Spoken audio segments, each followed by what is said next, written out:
Piece everyone.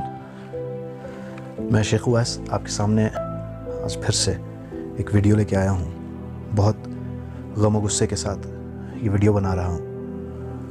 पिछले कुछ अरसे से मैं देख रहा हूँ कि फेसबुक पे या कोई भी सोशल मीडिया आप प्लेटफॉर्म आप खोल के देख लें, उसमें इतनी हरारत भरी हुई है कि इंसान को लगता है कि मेरी रूह न जल जाए।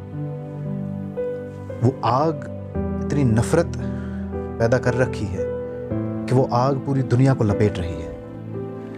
हम उस आग को फैलाने में बिल्कुल जिम्मेदार हैं, उतने ही जितने उस आग को लगाने वाले, उस आग को शुरू करने वाले। ये आग है नफ़रत की, और ये नफ़रत किस चीज़ से आई है? डिफरेंस से। कोई एक दूसरे जैसा नहीं, कोई दूसरा तीसरे जैसा नहीं, बस हमें ये बर्दाश्त नहीं होता।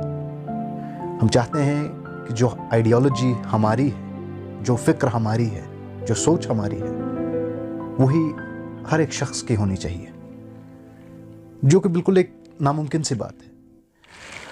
अब सबसे बड़े मसाइल हमारे सामने जो आते हैं वो इसलिए आते हैं कि हम कुछ चीज़ों को ज़्यादा सीरियसली ले लेते हैं। जैसे हिटलर ने अपनी सुपेरियॉरिटी को, रेशियल सुपेरियॉरिटी को बहुत ज़्यादा सीरियसली लिया था। उसको लगा था कि जो हमारी रेस है वो आर्यंस की रेस, जो उसको लगा था है वो बेहतर है बाकी सारी रेस,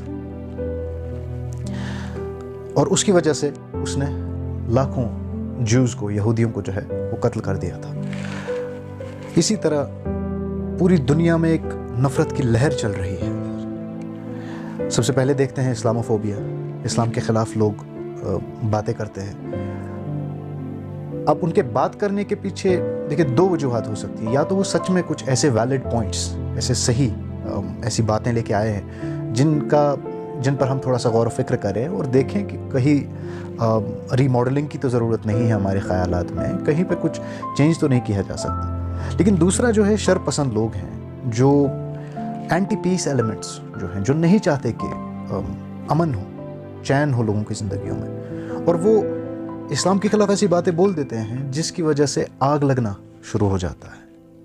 अब मुसलमान जो हैं, एक खसूसियत होती है मजहबी लोगों की, कोई भी मज़हब के लोग क्यों ना हो, एक अलग तरह का अटैचमेंट होता है, एक लगाव होता है उनको अपने मज़हब के साथ, अपने ख़यालात के साथ, जो उनकी आइडियोलॉजी होती है उस चीज़ के साथ। ये आप चाहे क्रिश्चियंस को देख लें, केन कोपलैंड है या जो लॉस्टीन है, उन जैसे लोगों को देखें जो उनके पादरी हैं, इवेंजलिस्ट्स, उनको देखें, वो इतनी बेवकूफ़ बातें करते हैं और लोगों से पैसे मांगते हैं अपने लिए जहाज़ खरीदने के लिए, अपने लिए गाड़ियाँ खरीदने के लिए, और लोग आंख बंद करके उनको वो चीज़ें दे देते हैं। इसी तरह आप मंदिरों में देखिए, तिरुपति वगैरह जो मंदिर हैं, इतने बड़े बड़े मंदिर हैं, वहाँ लोगों से पैसे मांगे जाते हैं, आंख बंद करके लोग दे देते हैं। हमारे दरगाहों को देख लीजिए मुसलमानों की, वहाँ पे पैसे मांगते हैं, आंख बंद करके लोग दे देते हैं। तो इतना अटैचमेंट है कि अपनी ज़िंदगी की कमाई जो है वो अपने एक रिलीजियस इंस्टीट्यूशन को दे देते हैं, मजहबी इंस्टीट्यूशन को दे देते हैं। तो क्या लगता है आपको कि इतना आसान है किसी से उसका मजहब छीन लेना? क्या इतना आसान है किसी से उसकी ज़िंदगी छीन लेना जो जिस ईमान पर वो फ़ख्र करता है? A person is proud of something, उसको फ़ख्र है किसी चीज़ पर, और आपको क्या लगता है आप चंद बातें बोल के, 2 मिनट बातें करके उस इंसान के साथ वो चीज़ उससे वापस ले लेंगे? सदियों का ये जो है इंडोक्ट्रिनेशन होता है हर एक की ज़िंदगी में, सदियों से जो जितनी भी जनरेशंस हमारी चल रही हैं, उनकी इंडोक्ट्रिनेशन का नतीजा है जो आज हमारा मज़हब बन चुका है सबका, हिंदू, मुस्लिम, सिख और ईसाईयत, यहूदियत। ये सब नतीजा है सैकड़ों साल की इंडोक्ट्रिनेशन का, जो हमारे मुल्लाओं ने, जो पादरियों ने, जो पंडितों ने हमें कैद करके रखा हुआ है, ये उसका नतीजा है। और किसी ने आपको फिजिकली कैद नहीं किया, बज़ाहिर तो आप कैद में नहीं हैं, आप कैद हैं यहाँ से, अपनी अक्ल से। हमारी अक्ल कैद में है। हमसे कहा जाता है अब जी आप वेद नहीं पढ़ सकते, उसके लिए जी ये नॉलेज आपको चाहिए, वो नॉलेज चाहिए। अब ठीक है जी, वेद का तो ट्रांसलेशन आ गया, ट्रांसलेशन पढ़ा, अब जी नहीं, इसके लिए भी आपको कुछ और इल्म चाहिए, उसके लिए कुछ और इल्म चाहिए। इसी तरह हमारे मौलवियों ने किया हुआ है। अब जी कुरान समझने के लिए जी है आपके पास, कुछ कहते हैं 14 उलूम होने चाहिए, कुछ कहते हैं 17 उलूम होने चाहिए। भाई ये तो रॉकेट साइंस भी नहीं इतना डिफिकल्ट है। कुछ साल में इंसान एक इंजीनियर बन जाता है, एक रॉकेट साइंटिस्ट बन जाता है, और आप कहते हैं कि इस चीज़ को समझने के लिए जो चीज़ आसान बना दी गई थी, उस चीज़ को समझने के लिए हमें जी वो उलूम चाहिए, ये उलूम चाहिए। उसके बाद हम कहते हैं नहीं जी अब जी तफासिर आई हैं, तफसीर आई है, कमेंट्रीज आई हैं। उसके बोलते नहीं जी आप कमेंट्री भी नहीं समझ सकते, कमेंट्री समझने के लिए आपको और 10 चीज़ें समझनी है।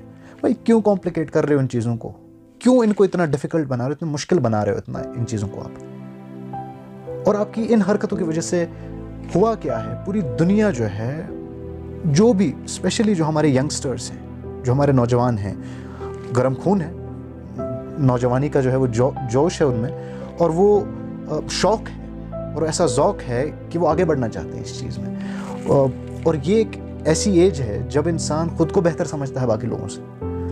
और आप जो हमारे मौलवी हैं, जो हमारे पंडित्स हैं, जो हमारे पास्टर्स हैं, उनकी बात में ये बात, उनकी जहन में ये बात समझ नहीं आती। और वो क्या कहते हैं, मतलब कोई भी आप देख लीजिए, कोई भी इज्तिमा हो रहा, कोई भी गैदरिंग, रिलीजियस गैदरिंग क्यों ना हो रही हो, कम से कम 1 या 2 जमात के ख़िलाफ़ जो है वो बोला जाएगा। उसके बगैर आपकी कोई भी जमात जो है, कोई भी इज्तिमा, कोई भी गैदरिंग जो है वो पूरा नहीं होता। आप लोगों ने नफ़रत भर रखी है एक दूसरे के लिए और कुछ नहीं कर रहे आप।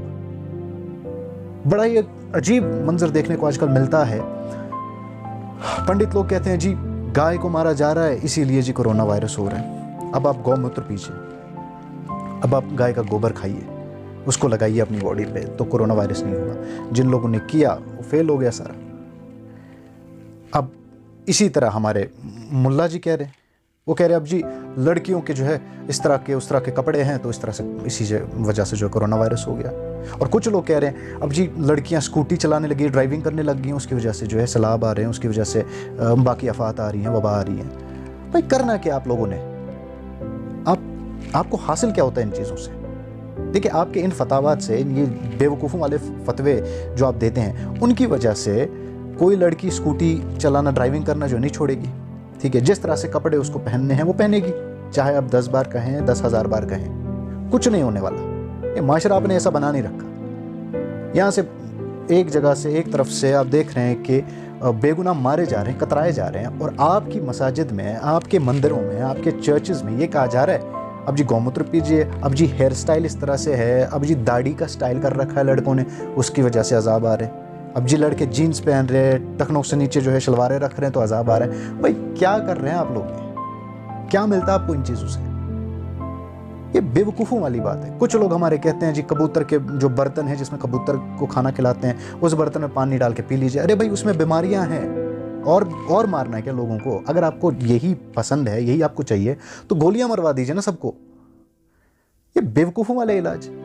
कोई गौमूत्र कह रहा है जो एक वेस्ट प्रोडक्ट होता है एक जानवर की बॉडी से निकल के, उसको खारिज कर देता है अपने जिस्म से, और आप उसको पकड़ के बोल रहे पी लो।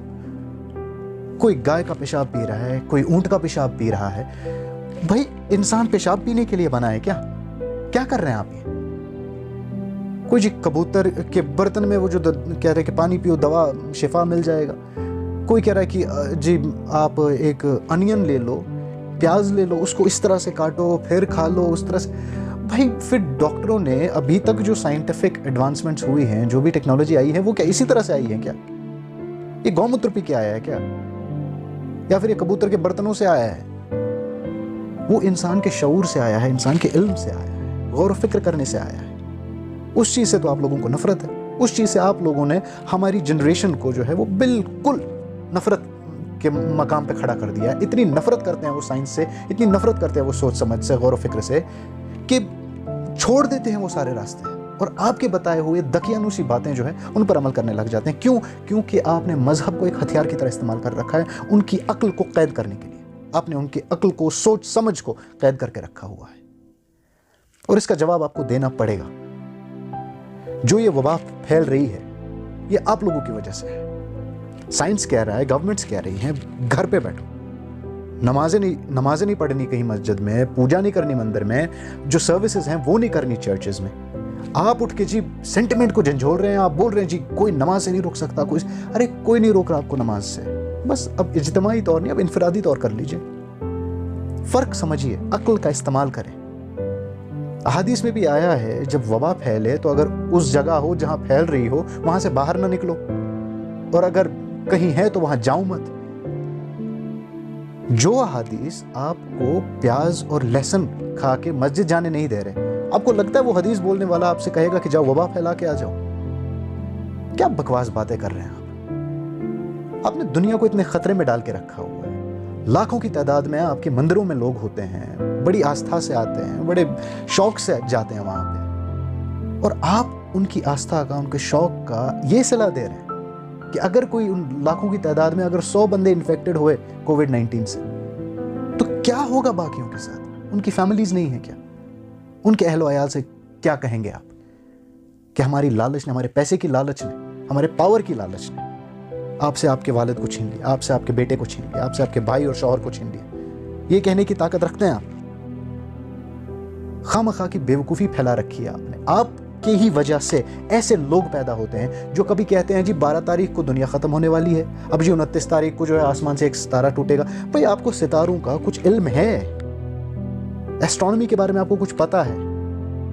जर्रा बराबर आपको इल्म नहीं है उस चीज़ के बारे में, और आप फतवे जारी कर देते हैं अब जी इस दिन जो है दुनिया ख़त्म होगी, उस दिन दुनिया ख़त्म होगी।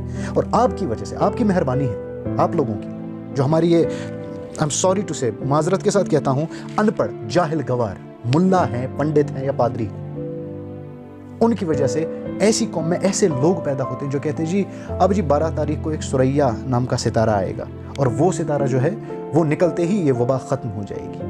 और सबसे बुरी बात कहते हैं कि हदीस के हवाले से कह रहे हैं। शऊर लाएं अपने अंदर, बेशऊर बना के रखा हुआ है आपने पूरी कौम को, पूरी दुनिया को। खामखा की बेवकूफ़ी, खामखा की नफरत।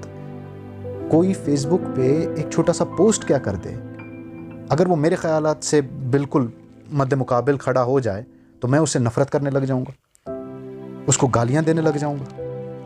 ये कहूंगा कि गाली देकर कहूंगा कि तू इस्लाम के खिलाफ क्यों बोल रहा है? अच्छा, तो गाली देना मतलब इस्लाम का एक जुज है क्या? किसी से नफरत रखना इस्लाम का जुज है? इस्लाम किस तरह से फैला? या तो फिर आप ये मान ले कि इस्लाम जो है वो तलवार, नफरत और गाली गलौज के बिना पर फैला है, मान लीजिए। और जो हमारे हिंदू लोग हैं, जो इंडिया में स्पेशली आजकल जय श्री राम बोलते रहते हैं, अगर आपको लगता है कि राम अगर इस टाइम पे होते तो क्या वो उस सब्जी वाले को ये बोलने पे मजबूर कर दे? बोल कि जय श्री राम, मेरा नाम ऊंचा है, बोल दे, मेरी तारीफ कर। अगर नहीं करेगा तो मैं तुझे जिंदा यहीं पे जला दूंगा। सोचे आप, इस चीज के बारे में सोचे, कहां तक गिर चुका है हमारा इखलाक, हमारा मॉरल जो कंपस है वो कितना बिगड़ चुका है, कितना हिल चुका है अपनी डायरेक्शन से। आप लोगों की वजह से ये सब हुआ है, और फिर आप यहां पे जुल्म करेंगे, कहीं ना कहीं उस जुल्म की गूंज जो है वो सुनाई देगी। जिस तरह से आजकल हम हिंदुत्व देख रहे हैं, जो टेररिज्म हो रहा है हिंदुत्व के नाम पर, हिंदू धर्म के नाम पर, लोगों को मारा जा रहा है, लोगों को पीटा जा रहा है, जिंदा जलाया जा रहा है, लोगों की हड्डियां तोड़ी जा रही हैं, जस्ट बिकॉज वो एक दूसरी आइडियोलॉजी में यकीन रखते हैं, आपकी आइडियोलॉजी में यकीन नहीं रखते। आप कहते हैं इनको मार दो, मुसलमान कहते हैं जो इस्लाम में यकीन नहीं रखे, जो इस्लाम के बारे में कुछ उल्टा सीधा बोले उसको मार दो। हिंदू कहता है जो हिंदू नहीं है, मुसलमान, उसको मार दो, माइनॉरिटी उसको मार दो। फर्क क्या है आप दोनों में? अगर कोई मुसलमान आरएसएस से नफरत रखता है, हिंदुत्व के टेररिज्म से नफरत रखता है, और कोई हिंदू या कोई भी मजहब का इस्लामिक एक्सट्रीमिज्म से नफरत रखता है, तो आप दोनों में फर्क क्या है फिर? अगर आपको लगता है कोई गलत है, उससे बात करें। अगर वो बात सुनने के लिए तैयार नहीं है कि आपका खुदा, आपका भगवान इतना छोटा है, इतना कमजोर है, इतना ज़ईफ है कि उसको आप जैसे इंसानों की ज़रूरत पड़ती है बचने के लिए, या तो फिर अपना भगवान बदल दीजिए जो इतना कमजोर ना हो, जो ना डरे। खुदा को बिल्कुल एक छोटा सा वो एक चिराग का जिन बना के रखा हुआ है आपने। हम जी खुदा को बुलाएंगे, खुदा हाजिर हो जाएगा, अब इनको मार डालेगा। क्या बेवकूफ़ों वाली हरकतें करते हैं? क्यों आग लगा के रखी हुई है पूरी दुनिया में आप लोगों ने? अब जी एस्ट्रॉइड्स हैं जो खिला में, जो स्पेस में बहुत बड़े बड़े पत्थर होते हैं, वो घूमते रहते हैं, वो अरबों खरबों साल से घूम रहे हैं। अब वो आ रहा है, एक दुनिया के नज़दीक आ रहा है, 1998 करके एक एस्ट्रॉइड आ रहा है, परसों 29 को आ रहा है। तो वो जो हमारा चांद है उससे 60 टाइम्स दूर है, उतना बड़ा उसका ऑर्बिट है, इतना दूर है हमसे। तो आप कह रहे हैं मतलब आपने नई नई थियरीज बना के रखी हुई है। किसी को जी रोटी पे अल्लाह का नाम नज़र आता है, किसी को पता नहीं ब्रेड पे अल्लाह का नाम नज़र आता है, किसी को बिस्किट में, किसी को तेल में, किसी को पता नहीं बादलों में कोई भगवान का नाम नज़र आता है। मतलब वहीं तक महदूद कर दिया है आपने अपने खुदा को। वहाँ पे खुदा नज़र नहीं आता तो आप बिलीव नहीं करते, यकीन नहीं करते। अगर आप यकीन करते भी हैं, बहुत जलील किस्म का यकीन है आपका, जो आपसे कहता है कि एक इंसान को नुकसान पहुँचाए। जस्ट बिकॉज, सिर्फ इसलिए कि वो आपके आइडियोलॉजी के साथ, आपके ख्यालात के साथ जो है मिलता नहीं है। ये तो बेवकूफ़ी है, एकदम बेवकूफ़ी है। तो इसमें आप सोचें, आप कितना जुल्म कर रहे हैं खुद पर और अपनी पूरी सोसाइटी पर। हमारे यंगस्टर्स हैं जिनका बहुत गर्म खून होता है, उनको आप बिगाड़ रहे हैं। कोई मौलवी साहब कहता है आप जी नाचने गाने वाले या गाने वाले अभी आते हैं, कोई संतूर बजाता है, कोई सितार बजाता है, उनसे नफरत करवा देते हैं लोगों की। अरे भाई, आया है सितार हाथ में, म्यूजिकल इंस्ट्रूमेंट है, बजा रहे तो बजाने दो। आपको पसंद नहीं है तो आप मत सुनो ना। आप इनको डिमोनाइज कर रहे हो एकदम से, ठीक है, ये सही बात नहीं है। ठीक है, आप क्या करते हैं, you create this whole idea of hatred, of such reasons. ऐसे वजूहात आप पैदा कर देते हैं जिनका कहीं पे कोई जिक्र ही नहीं है। आप कहते हैं अब जी वहां पे वीडियो बना रहे हैं, ये जी हराम है, यहां पे वीडियो बना रहे हैं, ये हराम है। आप वही लोग हैं जो 1930s तक जो है वो पहले तो टीवी के खिलाफ आपने पहले तो आपने मेगाफोन्स के खिलाफ बोल दिया, लाउड स्पीकर्स के खिलाफ आपके फतावात हैं। उसके बाद टीवी के खिलाफ, रेडियो के खिलाफ, हर एक नई टेक्नोलॉजी के खिलाफ आपके फतवे मौजूद हैं किताबों में। प्रिंटिंग प्रेस के खिलाफ आपके फतवे मौजूद हैं। कहां लेके जाएंगे आप इस कौम को? आप जैसे लोगों के हाथ में हम डोर दे दें? कौन सी स्टीयरिंग आप संभालने के लायक हैं? शर्म आनी चाहिए आपको। आप खुद को मौलवी कहते हैं, आप खुद को आलिम कहते हैं, लेकिन इतनी नफरत फैला दी आपने दुनिया में। एक इंसान शर्म के मारे अपना सर भी नहीं झुका सकता। शेम ऑन यू, ये सबसे कह रहा हूं मैं, चाहे वो आप कोई पंडित हो, चाहे वो कोई पादरी हो, चाहे वो कोई मुल्ला साहब हो। हमारे शर्म आनी चाहिए आपको। अरे निकल जाइए उन चीजों से, दूर हो जाइए इन चीजों, नफरत को खत्म कर दीजिए। ये ऐसे ही लोग हैं जो चाहते थे कश्मीर में सिर्फ मुसलमान रहे, अब हिंदू चाहते हैं इंडिया में सिर्फ हिंदू रहे। तो फिर क्या गलत है? आप में और उनमें क्या फर्क है? जब आप पर जुल्म हो रहा है तब आप सेक्युलरिज्म को चिल्ला रहे हैं, सेक्युलरिज्म चिल्ला रहे हैं। लेकिन जब आपकी बारी आती है, यहां पे जी एक ही निजाम होना चाहिए। ये निफाक समझते हैं आप, हिपोक्रेसी, ये मुनाफिकत है आपके अंदर। अपने लिए एक चीज मांगो और दूसरे के लिए दूसरी चीज मांगो। यही आपकी हदीस है, यही आपकी समझ है, यही आपकी फिक्र है हदीसों की। Shame on you. फेसबुक पे किसी ने कुछ डाल दिया, आपके जो है कुत्ते भौंकने लग जाते हैं। अब जी इसको कत्ल करो, अब जी इसको वो करो, अब जी, और इतनी गंदी गंदी गलीज गालियां लिख देते हैं। इंसान परेशान हो जाता है। भाई, अगर मैंने एक सवाल किया है, जवाब के बदले में गालियां क्यों मिल रही हैं? और ये गालियां तभी होती हैं जब वो इज्जत के लायक बंदा नहीं होता जो गाली दे रहा है, उसके पास इल्म नहीं होता, और सबसे इंपॉर्टेंट बात, आप लोगों ने जिसको ब्रेन वॉश करके रखा होता है। हर एक इंसान का हक है सवाल पूछना, हर एक इंसान का हक है जवाब लेना। इंसान की ये शख्सियत ही ऐसी है कि उसके अंदर इंक्वायरी करने का एक मादा है। अब उसको किसने बनाया? वो इवोल्यूशन से आया, खुद आया। अब उसको भगवान ने बनाया, अब उसको अल्लाह ने बनाया, कोई गॉड ने बनाया, डजंट मैटर। अब जो है सो है, वो हमारे पास है।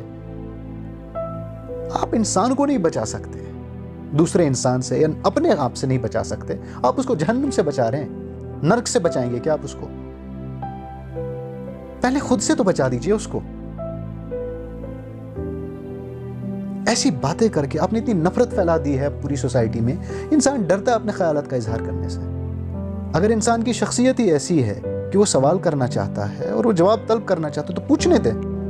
क्यों दिक्कत हो रही है आपको? अगर आपके पास जवाब नहीं है तो बोल दें, हमारे पास जवाब नहीं है। बातों को इतना कॉम्प्लिकेट करके बंदा सिंपल सा एक सवाल पूछे, आप पता नहीं कहां कहां की फिलॉसफी लेके आए और फिर खुद फिलॉसफी को हराम कर दें। क्या मिलता है आपको इन चीजों से? अपने खुदाओं के वास्ते, अपने भगवान के वास्ते, अपने गॉड के वास्ते हमें छोड़ दें, हमें बख्श दें आप। हमने बहुत बर्दाश्त कर लिया आप जैसे आलिमों को, आप जैसे महापुरुषों को हमने बहुत बर्दाश्त कर लिया। हमने देख लिया अभी तक हमें क्या हासिल हुआ है। दुनिया की जितनी भी सबसे बड़ी परेशानी, जो भी परेशानी है, वो सिर्फ और सिर्फ आपके फैलाए हुए जहर की वजह से हो रहा है। आप लोगों ने जो मजहबी जहर फैला रखा है, एक दूसरे के मजहब से नफरत करने का जहर फैला रखा है, उसकी वजह से सारी मुश्किलें आई हैं। उसकी वजह से हिंदुस्तान में मुसलमानों पर जुल्म हो रहा है, कहीं और देखें वहां उन पर जुल्म हो रहा है। पाकिस्तान में शियाओं के साथ जुल्म हो रहा है, माइनॉरिटीज के साथ जुल्म हो रहा है। यही शख्स परस्ती की वजह से हम लोग बिल्कुल खत्म हो जाएंगे, डूब जाएंगे हम इस आग में। हिंदुस्तान में कोई मोदी भक्त है तो कोई राहुल गांधी भक्त है, वहां पाकिस्तान में कोई नवाज शरीफ का भक्त है और कोई इमरान खान का चेला है। यहाँ पे देखो कोई मुफ्ती को फॉलो करने वाला है, कोई अब्दुल्ला को फॉलो करने वाला है, अभी शायद बुखारी को फॉलो करने वाला होगा।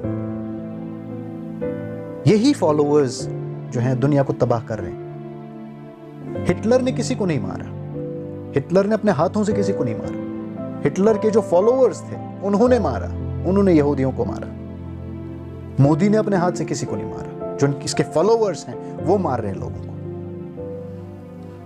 पाकिस्तान में जो लोग हैं वो मुल्लाओं के फॉलोअर्स हैं, जो उन बेगुनाह शियाओं को मारते हैं, बेगुनाह सिखों को मारते हैं अफगानिस्तान में, वो इन मुल्लाओं के फॉलोअर्स होते हैं। आइडियोलॉजी इन्होंने बिल्कुल इस तरह की दे रखी है उन लोगों को कि गवारा नहीं होता इंसान को कि कोई और अपने मजहब को कैसे फॉलो कर सकता है मेरे बगैर। सिर्फ मुझे यह हक है कि मैं फॉलो करूं अपने मजहब को, दूसरे पर जो है उसमें मुझे गोलियां चला देनी है। हिंदू कहता है मैं मुसलमान को काट के मरूंगा तो मैं स्वर्ग में जाऊंगा, मुसलमान कहता है काफिर को मार के मरूंगा तो जन्नत मिलेगी।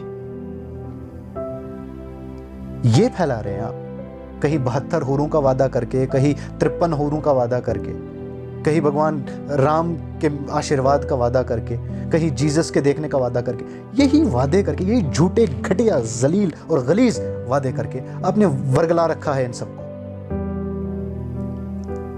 दुनिया में देखें कितनी मुसीबतें हैं, कितनी गुर्बत है, कितनी इनजस्टिस है, कितनी नाइंसाफी है, उसके खिलाफ तो आप आवाज उठाते नहीं। आपके बड़े बड़े जो मदारिस होते हैं, आपके बड़े बड़े जो टेम्पल्स होते हैं, मंदिर होते हैं, बड़े बड़े चर्चेस होते हैं, करोड़ों अरबों रुपए इनकी आमदनी है, लेकिन बिल्कुल आपके इन मंदिरों और जो आस्थान है और चर्च है, बिल्कुल उसके बगल में एक यतीम बच्चा 2 वक्त की रोटी को तरसता है। लानत है ऐसी आमदनी पर, कोई एहसास नहीं है आपको।